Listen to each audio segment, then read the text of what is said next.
तो फिल्म की शुरुआत में हमें आइरिस नाम की एक लड़की दिखाई जाती है जो बहुत ज्यादा दुखी थी। अभी कुछ ही अर्सा पहले उसके बेटे की मौत हुई थी, जिससे उसे लगने लगा था कि उसकी जिंदगी रुक सी गई है। उसके दिमाग में अजीबोगरीब ख्यालात आने लगे थे। एक अंधेरी रात में जब सब सो रहे थे तो वो एक छोटी सी नाइफ अपने पॉकेट में डालती है और एक कार लेकर घर से निकल जाती है। सुबह होने पर वो कुछ पहाड़ों के पास आई जहाँ पर उसके बेटे को दफनाया गया था। अपने बेटे से वो कुछ इमोशनल बातें कहते हैं। अब अपनी लाइफ से खुश नहीं, वो चलते हुए पहाड़ी के किनारे पे आ जाती है और वहाँ से जंप करने ही वाली होती है कि यहाँ पर एक आदमी आ जाता है। वो समझ गया था कि आइरिस अपने आप को खत्म करना चाहती है। उसको बचाने की और उसके माइंड को चेंज करने की वो कोशिश करता है और उससे बातें करना शुरू कर देता है। वो उसे बताता है कि मेरा नाम रिचर्ड है। वो उसे कहता है मैं तुम्हें रोकूंगा नहीं, बस मैं तुमसे मरने से पहले 2-4 बातें करना चाहता हूँ। वो उसे एक लड़के की कहानी सुनाता है जो बहुत ही जिंदा दिल था। उसे कार्स में और हर उस चीज में इंटरेस्ट था जो किसी भी जवान लड़के की जिंदगी में एक्साइटमेंट ला सकता था।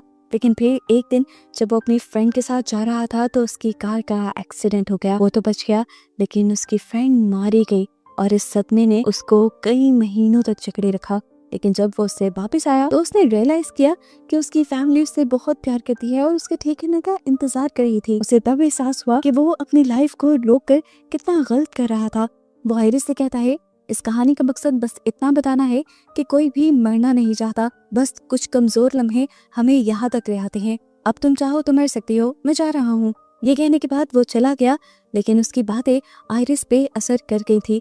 उसने भी मरने का इरादा छोड़ा और वापस अपनी गाड़ी की तरफ मुड़ गई। यहाँ जाकर उसने देखा कि रिचर्ड ने गाड़ी उसके बिल्कुल साथ ही पार्क की हुई थी, जिसकी वजह से वो अपनी गाड़ी का दरवाजा भी नहीं खोल पाई। अब रिचर्ड अपनी गाड़ी से एक अम्ब्रेला लेते हुए उसके पास आया। वो उसे कहता है मैं तुम्हारी मदद करता हूँ दरवाजा खोलने में। यहाँ आइरिस को एक बात अजीब लगी कि वो इतनी धूप में भी अम्ब्रेला लेकर क्यों आया था। वो इस अम्ब्रेला से आइरिस के ऊपर हमला कर देता है और पता चलता है ये एक इलेक्ट्रिक अम्ब्रेला थी, जिससे आइरिस को बुरी तरह शॉक लगा और वो वहीं पर बेहोश होकर गिर गई। उसे थोड़ा बहुत जो होश था उससे उसे बस ये महसूस हो रहा था कि रिचर्ड उसके हाथ पांव बांध रहा है, जिसके बाद वो उसे उठाकर अपनी गाड़ी में फेंक देता है। होश आने पर आइरिस रिचर्ड से बात नहीं करती, बल्कि होशियारी दिखाते हुए अपने स्मार्ट वॉच से अपने हस्बैंड को कॉल करने की कोशिश करती है और ये चीज रिचर्ड को पता चल जाती है और वो उसे कहता है जितनी भी कोशिश कर लो यहाँ कोई सिग्नल नहीं है, तुम किसी को मदद के लिए नहीं बुला पाओगी। अब इस आइडिया ने तो उसके काम किया नहीं था। तभी उसके दिमाग में एक दूसरा आइडिया आता है। उसने रात में अपनी पॉकेट में एक नाइफ भी रखी थी। वो चुपके से उसे निकालती है और उससे अपने हाथों की टाई को काटने की कोशिश करती है। इस दौरान आवाज भी हो सकती थी, तो वो कॉन्टिन्यूस रिचर्ड से बातों में लगी रही। अपने हाथों को आजाद करवाते ही वो बिना वक्त जाया किए रिचर्ड के ऊपर भी हमला कर देती है। उसके हमला करने से रिचर्ड की कार का बैलेंस भी खराब होता है और उनका एक दरख्त से टकरा कर एक्सीडेंट हो जाता है। इस एक्सीडेंट पे दोनों को चोटें आई थी। वो यहाँ पे भी रिचर्ड से बचना चाहती थी। वो फौरन सीट बेल्ट की हेल्प से रिचर्ड का गला दबाने की कोशिश करती है, लेकिन रिचर्ड अपने आप को बचा लेता है। आइरिस एक तीसरी मर्तबा उसके ऊपर हमला करती है, जिसकी वजह से ये दोनों ही गाड़ी से एक झटके से बाहर निकलती हैं। आइरिस ने रिचर्ड के ऊपर अब चाकू ताना हुआ था, तो रिचर्ड ने कहा मैं क्या तुम्हें बेवकूफ लगता हूँ कि इतनी आराम से मैं तुम्हारे सामने खड़ा हूँ। असल में मैंने तुम्हें एक इंजेक्शन लगा दिया है, जिसकी वजह से 20 मिनट के अंदर अंदर तुम्हारी पूरी बॉडी पैरालाइज हो जाएगी। चलना फिरना भागना तो क्या, तुम बोल भी नहीं पाओगी और इतने टाइम में तुम जो कुछ करना चाहती हो कर सकती हो। रिचर्ड की बातों ने अब उसे सच में बहुत ज्यादा डरा दिया था। वो जितना तेजी से हो सकता था उतना तेजी से जंगल की तरफ भागती है, लेकिन भागते भागते अब उसे सच में फील होने लगा था कि उसके पाँव काम करना बंद कर चुके हैं। आहिस्ता आहिस्ता उसकी टांगे भी काम करना बंद कर देती हैं और वो चलने से रेंगने लग जाती है। रिचर्ड भी अब उसे ढूंढता हुआ उसके करीब आ गया था। उससे बचने के लिए वो एक दरख्त की छाल के नीचे छुप गई, जहाँ से उसके ऊपर कीड़ियां चढ़ने लगी और डर से उसने चीख मार दी और ऐसे रिचर्ड को उसका पता चल गया। अपने आप को रिचर्ड से बचाने के लिए वो किसी तरह अपने आप को घसीटते हुए एक नदी के अंदर बहा लेती है। रिचर्ड दूर से आवाज लगाता है कि ये तुम गलत कर रही हो, तुम तैर नहीं पाओगे, डूब जाओगी, मर जाओगी। लेकिन आइरिस उसकी बातों को अनसुना कर देती है। वो सच में तैर नहीं पा रही थी, लेकिन पानी के बहाव से वो झरने के दूसरी तरफ पहुंच गई। यहाँ से किनारा पास था। उसने देखा कि उसके पास सिर्फ 1 मिनट था पूरी बॉडी पैरालाइज होने में। अपनी पूरी ताकत लगाते हुए वो किनारे तक आई। सामने उसे एक फार्म हाउस दिखा। उसने अपनी पूरी कोशिश की उस फार्म हाउस तक पहुंचने की, लेकिन उससे पहले ही वो गिर गई। वो अब ना चल पा रही थी, ना हिल पा रही थी, ना बोल पा रही थी। जो उसके कंट्रोल में था सिर्फ आंख हिलाना। काफी देर यहाँ पड़े रहने के बाद एक बूढ़ा आदमी जो यहाँ इस फार्म हाउस में काम कर रहा था, वो उसे नोटिस कर लेता है। वो उसे पूछता है तुम्हें क्या हुआ, लेकिन आइरिस उसे कोई जवाब नहीं दे पाती। अब ये ओल्ड मैन उससे छोटे छोटे सवाल करता है, जिस तरह क्या तुम मुझे सुन पा रही हो, क्या तुम मुश्किल में हो, क्या तुम्हें मदद चाहिए। आइरिस इन सवालों के जवाब देने के लिए अपनी आंखों का इस्तेमाल करती है। हाँ बोलने के लिए वो एक मर्तबा पलक झपकाती है और ना बोलने के लिए 2 मर्तबा। इस तरह उसकी बातें समझते हुए ओल्ड मैन उसकी मदद को तैयार हो जाते हैं और उसे एक ग्रास ट्रॉली में लिटाते हुए अपने घर के अंदर ले आते हैं। अभी वो घर आए ही थे कि अचानक से उनके घर का दरवाजा बजने लगा। आइरिस समझ गई कि बाहर रिचर्ड ही होगा। वो बार बार अपनी आंखें झपकाकर ओल्ड मैन को ये बताने की कोशिश करती है कि मुझे उस आदमी से खतरा है। लकीली ओल्ड मैन ने भी उसकी बात समझ ली और उसे सोफे के पीछे छुपा दिया। जब यहाँ का दरवाजा खुला तो देखा गया कि सच में रिचर्ड ही आया था, जो आते ही एक नया ड्रामा करना शुरू कर देता है। वो रोने लग जाता है इस ओल्ड मैन के सामने और उसे बताता है कि मेरा बेटा मर गया है, जिसकी वजह से मेरी वाइफ सदमे में चली गई है। उसकी बॉडी पैरालाइज हो गई है, मैं उसे ढूंढ नहीं पा रहा, वो कहाँ गई। ओल्ड मैन पहले तो उसकी बातों में नहीं आया और मैंने उसे कहा तुम अपनी वाइफ को कॉल करके देख लो। तो रिचर्ड झूठ बोल देता है कि मेरा फोन तो रास्ते में ही कहीं गिर गया है। उसके झूठे मूठे आंसू देखकर ओल्ड मैन भी कहीं ना कहीं उसकी बातों में आने ही वाला था, लेकिन तभी उसकी पॉकेट से उसका फोन बज गया। ये ओल्ड मैन उसका झूठ पकड़ लेता है। तो अब रिचर्ड भी अपना असली चेहरा ओल्ड मैन को दिखा देता है। ओल्ड मैन से कहता है ठीक है, अगर तुमने मुझे पहचान लिया है तो सच सच बता दो, तुमने आइरिस को देखा है या नहीं। ये ओल्ड मैन उसे भगाने के लिए पुलिस को कॉल करने की धमकी देता है, लेकिन रिचर्ड उसके ऊपर ही हमला कर देता है। लेकिन वो ये नहीं जानता था कि ये ओल्ड मैन उससे कहीं ज्यादा ताकतवर है।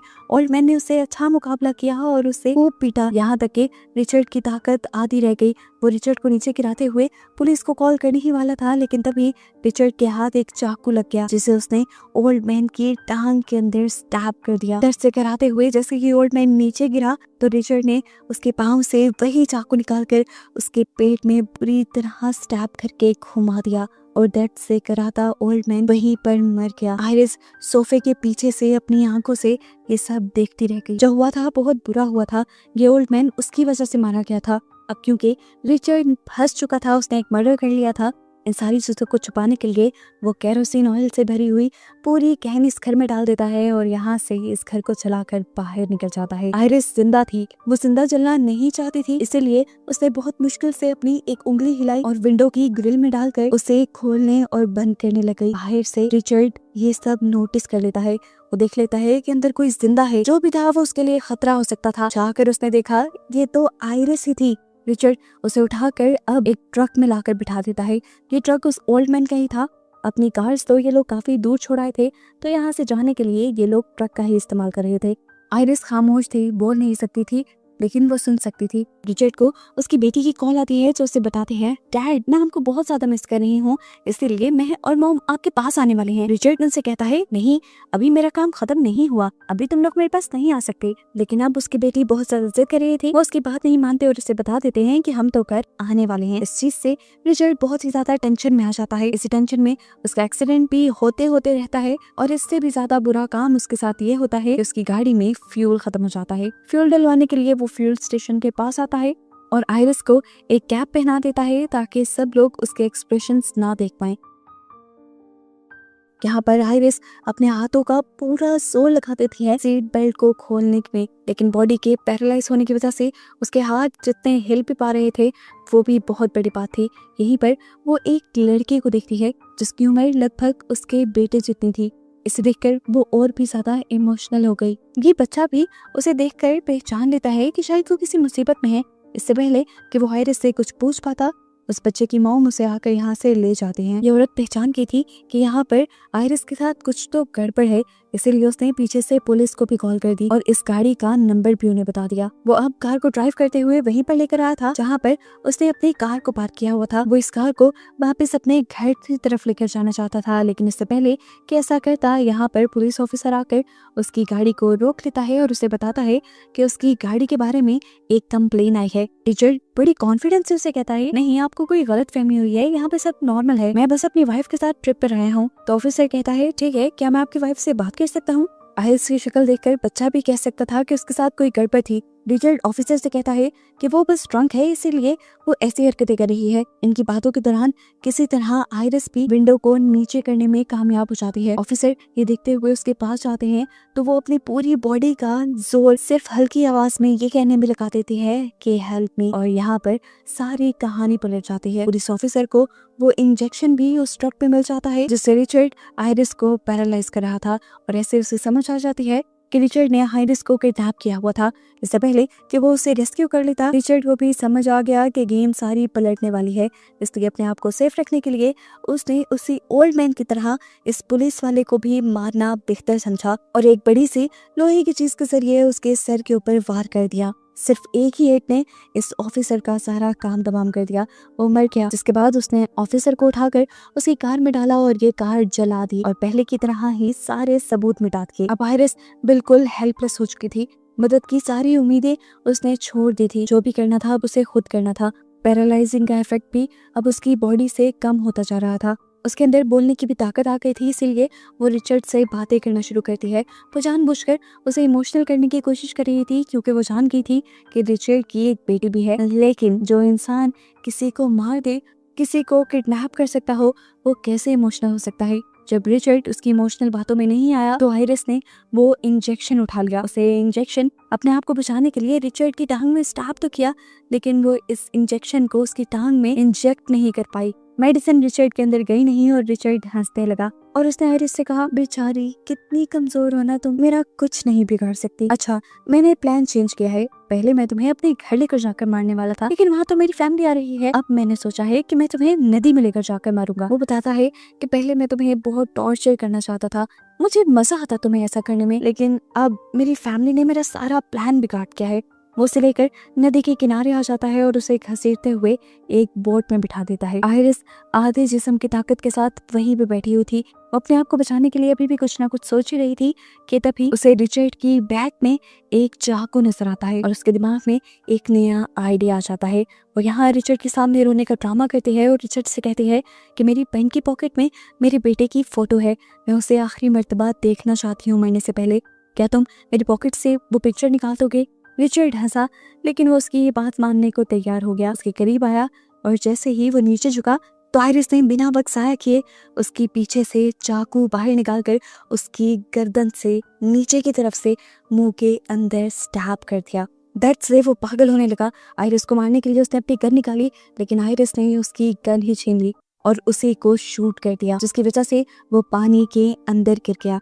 आयरिस खुश थी, उसने अपने दुश्मन को मार दिया, एक किलर को उसने मार दिया, उसकी जान अब बच गई थी। लेकिन शायद मुसीबत अभी टली नहीं थी, क्योंकि उसने देखा जिस बोट में वो इस टाइम थी उस बोट में गोली लगने की वजह से सुराख हो चुका था और पानी तेजी से बोट के अंदर भर रहा था, जिसकी वजह से आयरिस भी इसी के अंदर डूबने लगी।